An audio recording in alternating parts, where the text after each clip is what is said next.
Yep.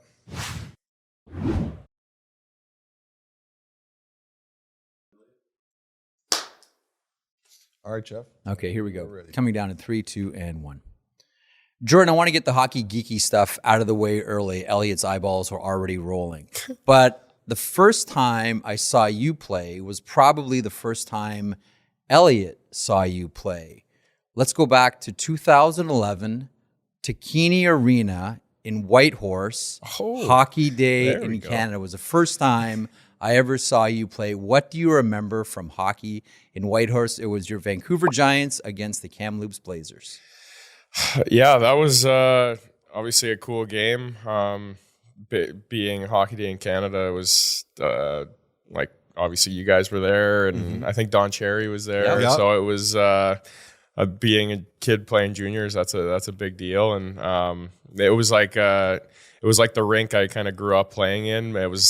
But they packed in I think 3,000 or 4,000 people. It was awesome. So cool experience, and that's cool. I didn't know you guys were there. I remember the flight from Vancouver to Whitehorse. I was sitting next to Ron McLean, and on the other side of it was Pat Quinn. So I was just like sitting there absorbing like all the great hockey stories. Were you on the plane where we were on the back and then me? Okay, there we go. Right. Yep. That's a long time ago. That was. And West How did Martinook and his teammates behave on that flight? Were they good? Everybody was We really had Don quiet. Hay as a head coach. Don Hay was was behaving pretty good. Don was the head coach and Pat was on the flight. So there was. I remember one of my favorite hockey names of all time, and you were right there when it was him and Ryan Haynes got in a fight. It was West Van Nieuwenhuizen. West Van Nieuwenhuizen. And like maybe like the best hockey name I've ever heard. Yeah.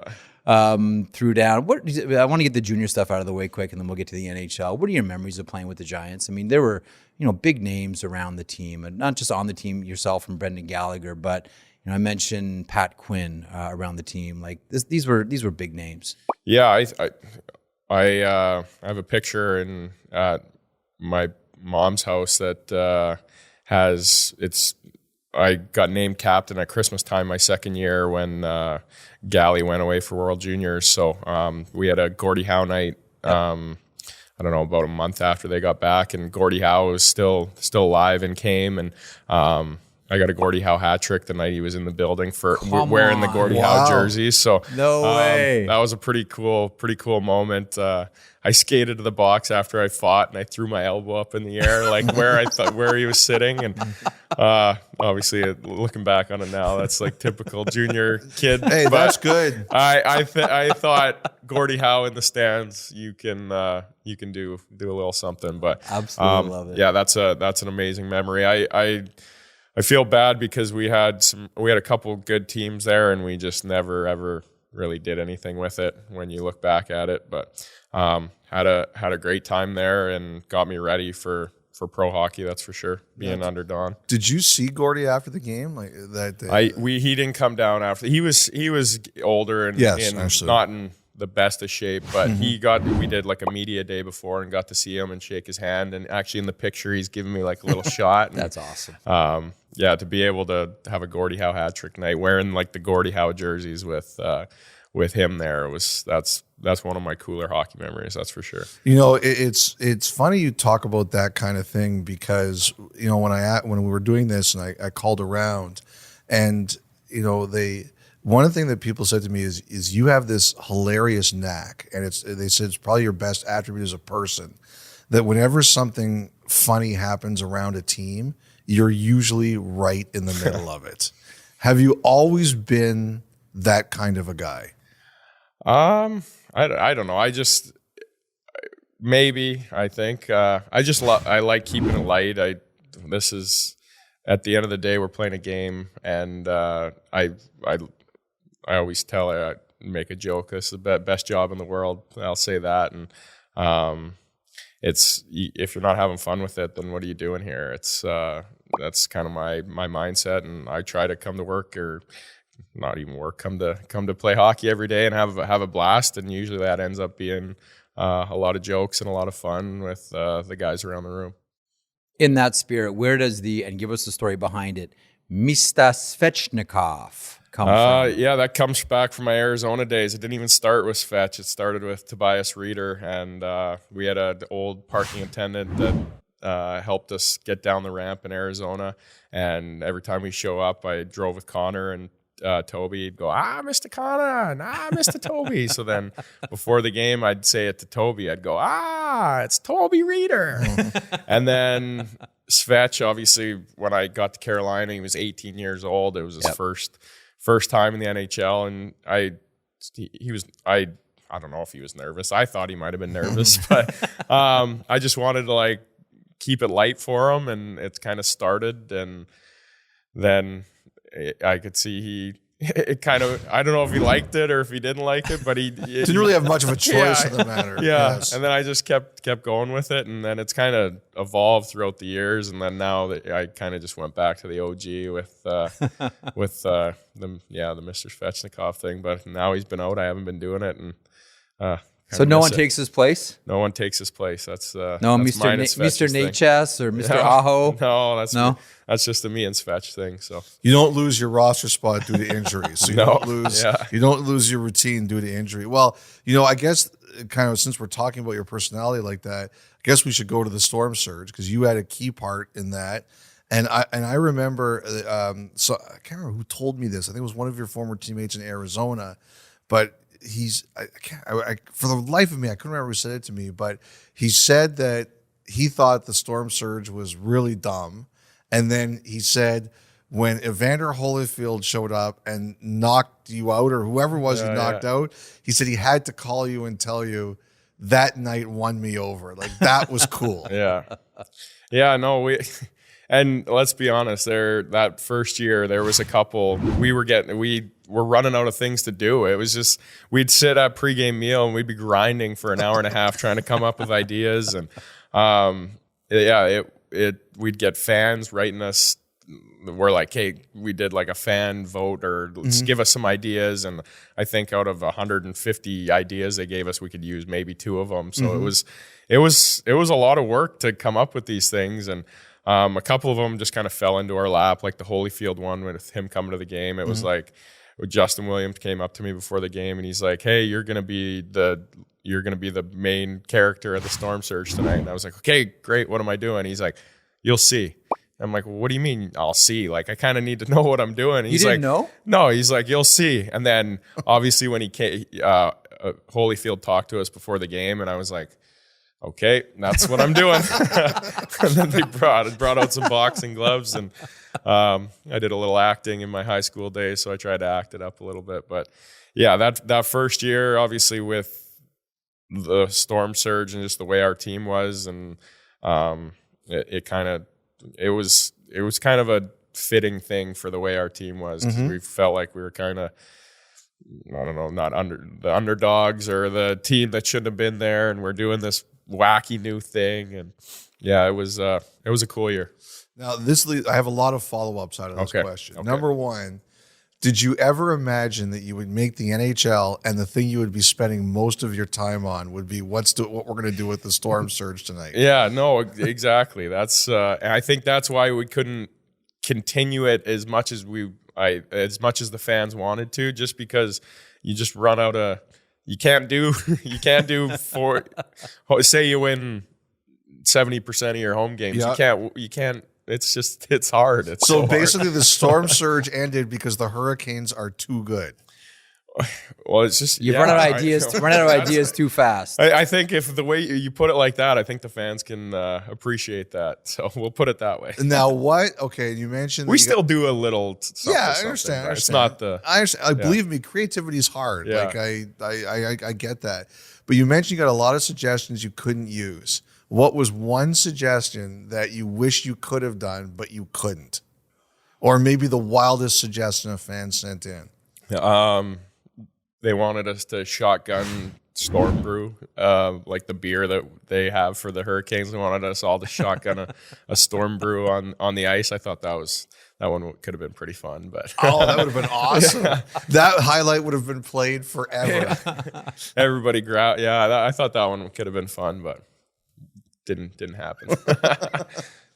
This is a fascinating team. I want to talk about the Carolina Hurricanes. Like, I look at this Canes team and I say, this is a team that is a combination of new school skill and old school tactics. Like, this is a team that a lot of the decisions are run based on how your crew measures the game and analytics specifically. Yet when I watch the Carolina Hurricanes play, it doesn't look like a team that's being led by analytics. Like, it's a Rod Brindamore coach team that has analytics as its fuel to govern how the roster is put together, for example. How do you find that balance? I think it just, when we're clicking and we're humming as we should, it all kind of, I feel like everybody will say this, but it stems from our work ethic. And it doesn't matter if it's Aho or me or Stahl or anybody, everybody's working their butt off. Yep. And that, I feel like once that gets going, then you can see the skill of our team kind of take off. And I feel like our team, we want to break people, we want to break them down. And that you can usually see when we're playing our best,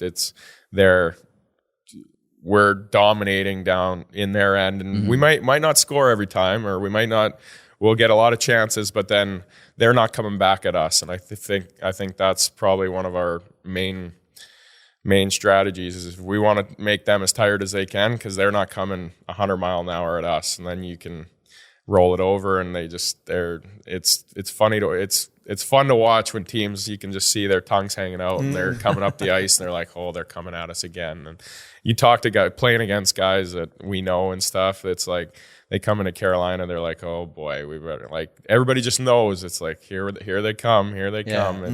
I feel like that's something that we try and hang our hat on, and we always say our work ethic will be first and foremost, and then the skill takes over from there. Who, from a player's point of view, because I know it's easy to say, and the story's been well told about, Rod Brindamore sets like a standard on this team. But as far as players go, like, who sets the work rate? Like, who sort of dictates, like, guys, this is the level we have to stay at? Well, it's definitely Roddy. He's coming down and it just starts from day one. It's his speech that you walk into training camp, you do your medicals, and he does a speech, and he says either you get on the bus or we'll find somebody else. And then you're like, okay, well, if I want to be a part of this, this is what I got to do. And then obviously you look at Jordan Stahl, what he does night in and night out, his game doesn't change. It's if Roddy could design a player, I think that's who he's designing. So I think Jordo definitely leads the way. And then you got Aho, who's our best player that hates to lose more than anybody I've ever met in my life. And he's works as hard as anybody on his game and just every aspect. So it's when your captain leads the way and your superstar leads the way, you just follow. That's kind of how it works. Is Brindamore still like the biggest animal in the room among in the gym among the organization, or I remember Stahl seeing him at 19, and the Penguins attached one of those sleds to him, and he's pulling the weights along, and they said at 19 he was the strongest player on Pittsburgh. So is it them, or is there someone else who kind of runs the gym a bit? Jordo's definitely, he's just an ox. He's he's just a beast. And then Svetch is probably our next strongest guy. And obviously Burnsy's still a beast too. So, and then, Roddy's in there all the time. So he's up there also. If you don't, it must not, when he says get on the bus or we're going to get rid of you, it must not be too hard to get on the bus when you've got 4 people like that and one of them's your head coach. Yeah, exactly.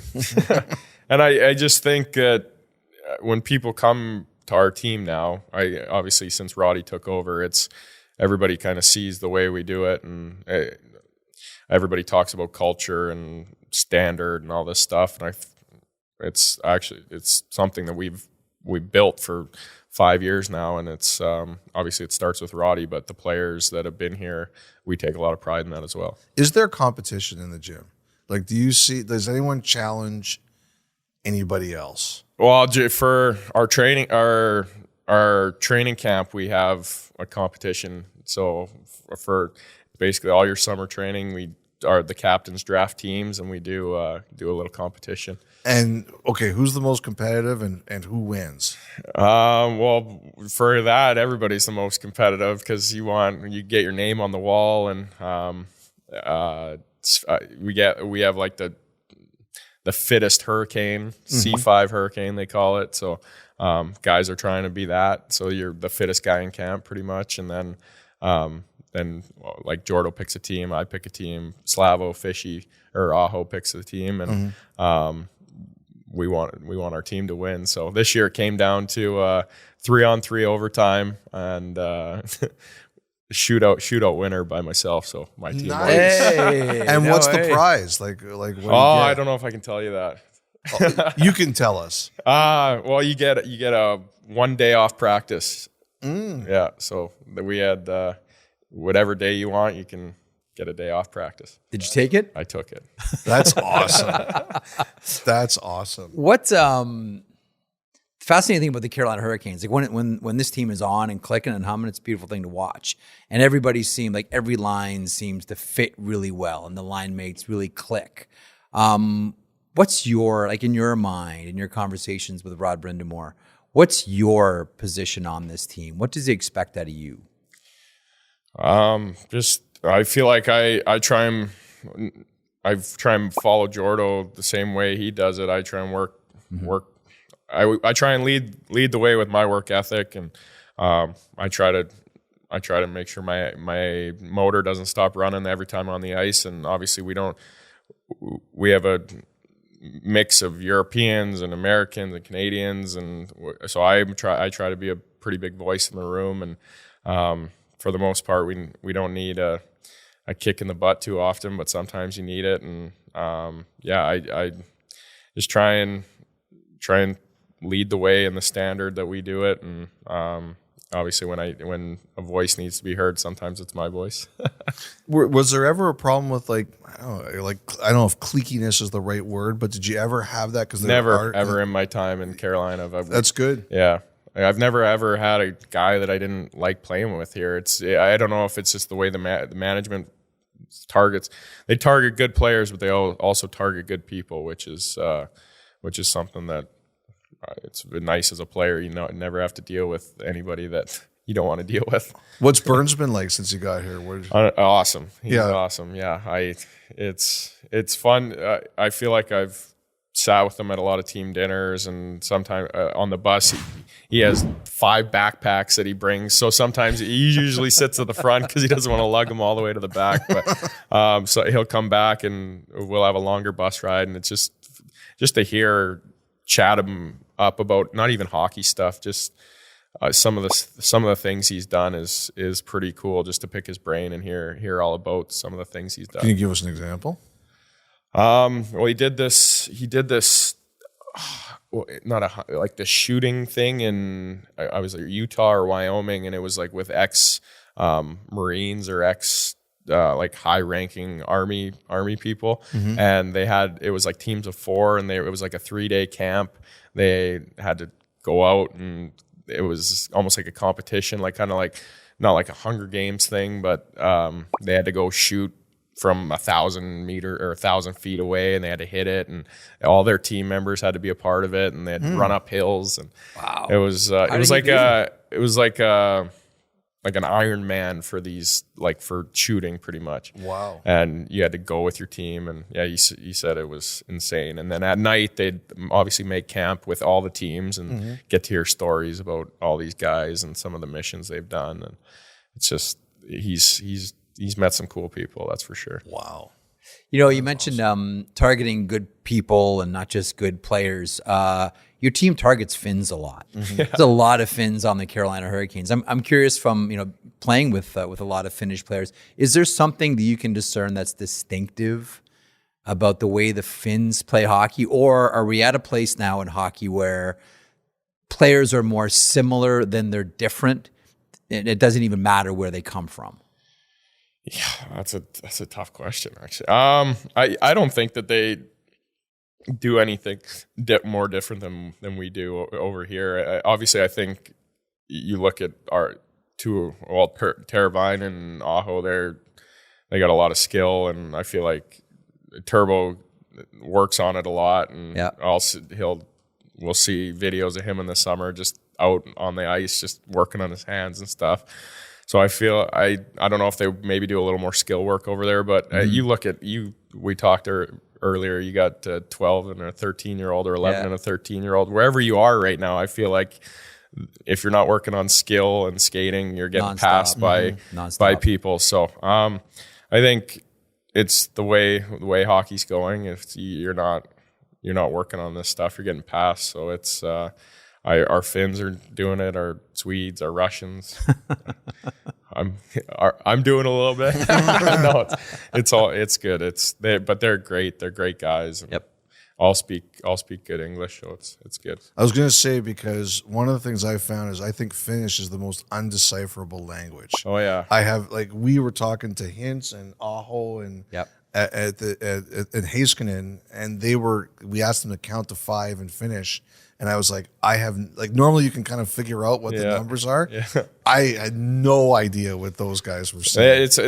They'll be, say there's 3 of them, and there'll be another guy in the room that doesn't speak Finnish. They'll talk English, which is a nice thing, because you don't have to be like, okay, what are they saying about me?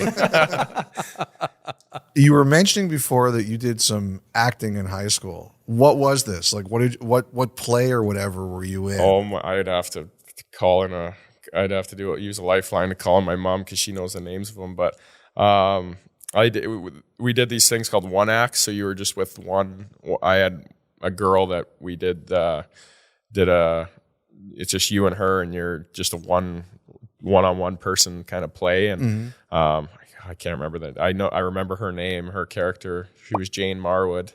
But yeah, it was just I actually, they moved the show the one night, because I was supposed to play hockey, so we moved it to Monday, I think, or Sunday, or so I could be a part of it. My drama teacher was unbelievable, so I ended up doing it for 4 years. 4 years of drama class. They actually made a new class for me. They called it musical theater, so I could take another semester.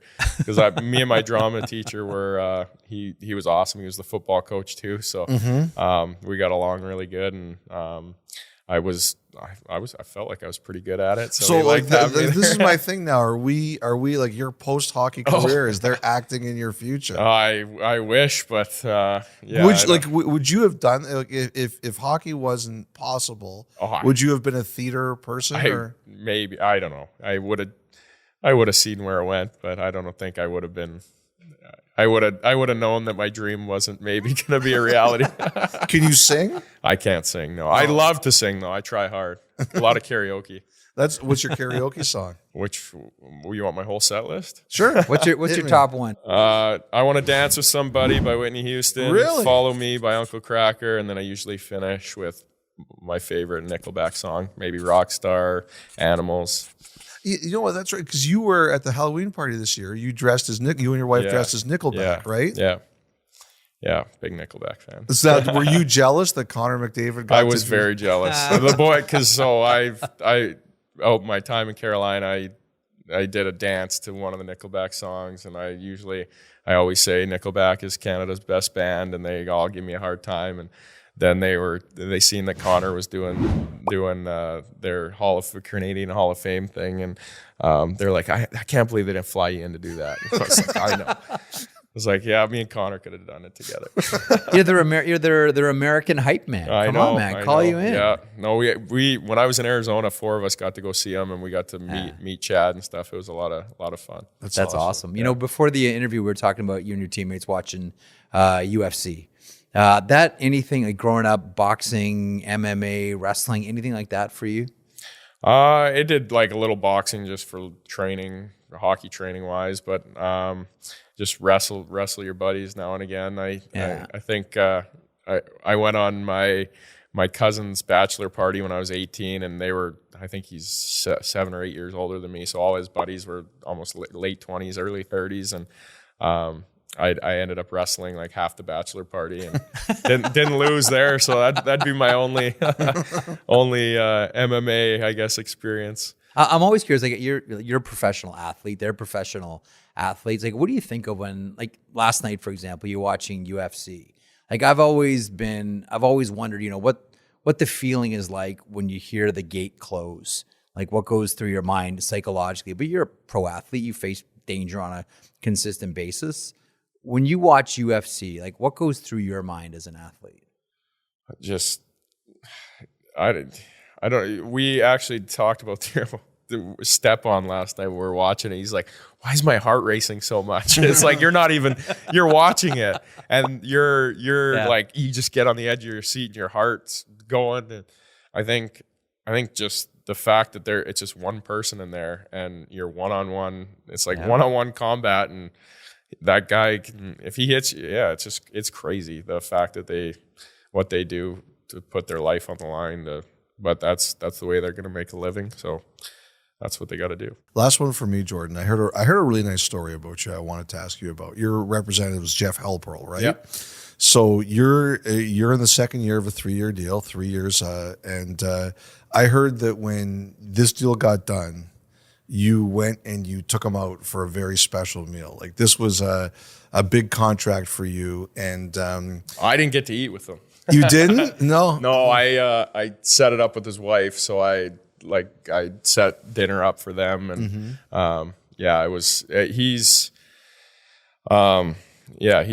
obviously my agent, but I've built a pretty great friendship with him throughout my time, and just very fortunate you hear a lot of stories where guys are, I don't like my agent or this and this, and I've never ever had that feeling. He's been amazing, and he works really hard for me, and I wanted to give a little back for him, and I set it up with his wife, and they went out for a nice dinner, and I'd do it every night if I could, but he drinks a lot of wine. and not the cheap stuff, yeah, right? He likes the good stuff. Last one for me. Is it cup or bust for the Carolina Hurricanes this year? Once you get to this point where you're making the playoffs consistently every year, that's the end goal, and we're gonna do everything we can to get it, and obviously we're gonna I don't know what that is. I don't know what bust means, if that means blow it up or anything. But no, I'm thinking like that, like that's what's going to determine whether, again, you're mind, because you're right. You guys are there and have been there for a while. We've been knocking on the door, and I feel like it's you want to just kind of you want to continue to grow and make the next step, and I feel like we've been there and we've been around it, and we just it's. You guys know it. You kind of got to get lucky, and everything's got to fall into the right place, and it's exciting time. Everybody always talks about like the second season getting going, and we're ready for it. That's for sure. Perfect. Awesome. Thanks so much for thanks for doing this, Jordan. Yeah, Jordan, that was great. Yeah, that was really good. Thanks, guys. I feel bad that you guys sudden practice now. Oh, I know. I thought we were going to get today. Thank you so much.